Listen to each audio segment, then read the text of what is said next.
Okay, so in the last video we were talking about the period of a wave. Period of anything is the time for one complete cycle.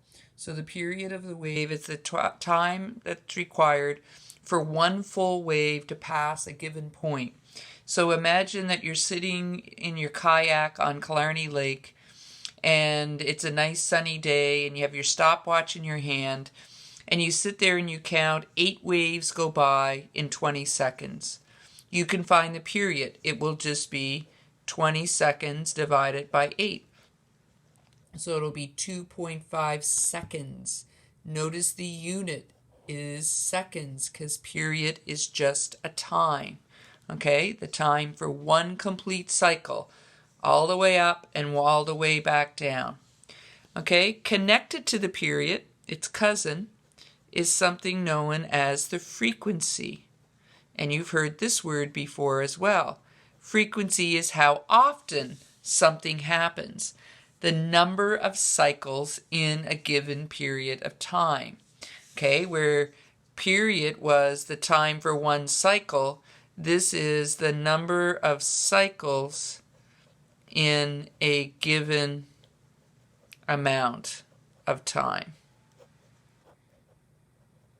Okay, the letter for frequency is a script F, and that's why we don't use that for frequency. And it's equal to the number of cycles in a given period of time. It's just the inverse, the reciprocal of period. Period is delta t over n, frequency is n over delta t. So back in your kayak, you saw 8 waves go by in 20 seconds. So frequency would be 8 divided by 20 seconds. For 2 over 5, 2/5, it would be equal to 0.8. And the units are going to be 1 over seconds. But we rename a 1 over a second, and you will have heard of this if you use computers at all, is a hertz.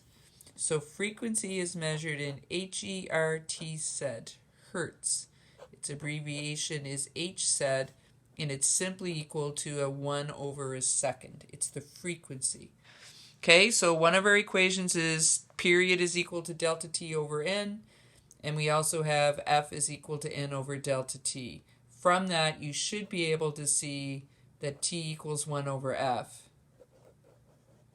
Or if you'd like, F equals 1 over t. So if you have the frequency, you can get the period. And if you have the period, you can get the frequency. Okay? We'll be using these. The next thing we need to talk about is the velocity, or the speed of the wave. The speed with which the wave is moving. Maybe we'll do its equation first. If you think back to grade 10 physics, science, V equals delta D over delta T. We've also used that this year. Okay, well, if you think about a wave, if you want to talk about how far a wave traveled in a given period of time, right? So maybe here's the point, and you want to know, okay, how long does it take the full wave to pass this point? So here's my full wave.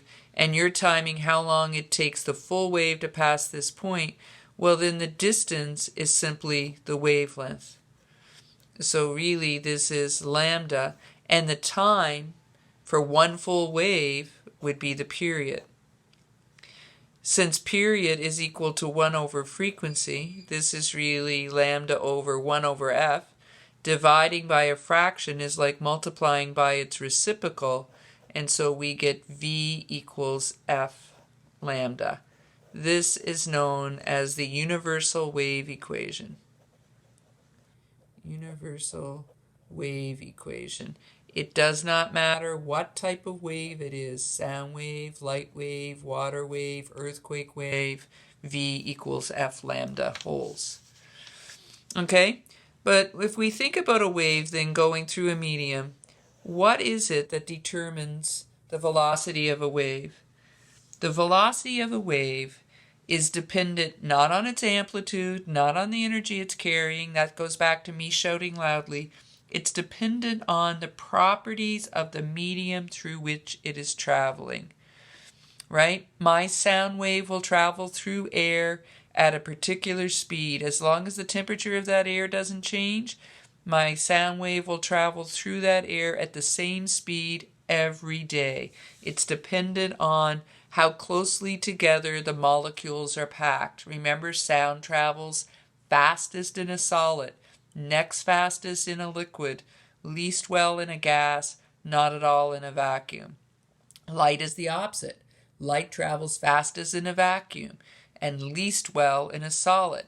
So the velocity of a wave is dependent upon the medium and the characteristics of the medium. And within a given medium, then, the wave is going to travel at exactly the same speed. So if you're sitting in your bathtub making water waves again, if your bathtub is big enough, they might start out with a fairly big amplitude. And then as they go along, they might die out. People tend to think that as they die out like this, they slow down. They don't. They're traveling exactly the same speed the whole way. They're just losing energy. So they're going maybe 3 meters per second this whole time as the amplitude gets smaller and smaller and smaller. When it's hardly noticeable down here, you might think, oh, the wave has stopped. No, it just ceases to exist. When it no longer has the energy or the ability to move the medium up or down, then it ceases to exist. But until that moment, it is traveling exactly the same speed. So within a given medium, the speed of the wave does not change. It will change as it passes from one medium to another if the second one has a different density. So going from glass into water, light would have a different speed. But as long as it's in glass, it would have the same speed. Okay? One other thing that tends to mess people up is, so let me draw this wave again. The wave is moving this way, and I'm going to put a point right here. Call it B, I think I have it labeled on your sheet. In the next instant in time, which way will point B move? I'll let you think about it for a second. In the next instant in time, so I've frozen the wave right here, and now I'm going to unfreeze it. Which way is B going to move when I unfreeze it? The correct answer is down. Because remember, the only two choices are up and down. Because this is a transverse wave, B is vibrating up and down, and it's the wave that's moving. So in the next instant of time, this trough is going to move over here, and B is going to fall down into it. People always want to say up because they think it's point B that's moving along the wave. No, it's the wave that's moving, and B is just being moved by it. Okay? Think about that one for a bit. All right, one more term. I think we might have time before we run out, and that is the phrase in phase. 2 points on a wave are in phase with each other if they are the same distance from the rest position. So you might think, oh, this one and this one. This one, they're all the same distance from the rest position, but if they're the same distance from the rest position on the same side, that rules out these two, and moving in the same direction. So I probably should have picked like something here, here, here, and here. Okay, so same distance from the rest position on the same side, these two are gone. Moving in the same direction. This one in the next instant would be moving down. This one would be moving up. This one would be moving up. So these two are in phase with each other. This one is in phase with that one. They have to be a whole number of wavelengths apart. So one full wavelength, there would also be a point over here that would be in phase with those two. Okay, so a whole number of wavelengths apart, they are in phase. So in your notes you will see they're moving in the same direction, they're away from their rest position the same amount, and are on the same side. Okay, we'll